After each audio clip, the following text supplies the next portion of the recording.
అనంతపురం జిల్లా కంబదూరు మండలం పాలూరులో ప్రజాబలం ట్యూషన్ ప్రారంభించారు. ప్రజాబలం విద్యార్థి సంఘం వ్యవస్థాపక అధ్యక్షులు రామావత్ చందు నాయక్ మరియు పవన్ నాయక్, నాగమూర్తి నాయకులు ప్రజాబలం ట్యూషన్ పాలూరులో నిర్వహించారు. అంతేకాకుండా రామావత్ చందు నాయక్ ఆధ్వర్యంలో విద్యార్థి సంఘ నాయకులు విద్యార్థులకు ఉచితంగా నోట్ పుస్తకాలు, పిల్లలకు కావాల్సిన స్టడీ మెటీరియల్స్ అందజేశారు.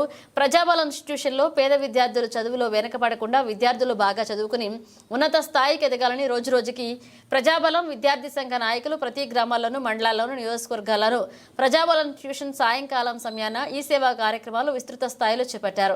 ఈ కార్యక్రమంలో ట్యూషన్ ఉపాధ్యాయులకు నెలకు గౌరవ వేతనం 2,500 రూపాయలు. రమావత్ నాయక్ తన సొంత నగదును విద్యార్థుల కోసం గౌరవ వేతనం ఇస్తారని తెలిపారు. ఈ కార్యక్రమంలో ప్రజాబల విద్యార్థి సంఘ వ్యవస్థాపక అధ్యక్షులు రామావత్ చందు నాయక్ మరియు విద్యార్థి సంఘాల నాయకులు పాల్గొన్నారు. ప్రతి ఒక్క గ్రామంలో కూడా ఎడ్యుకేషన్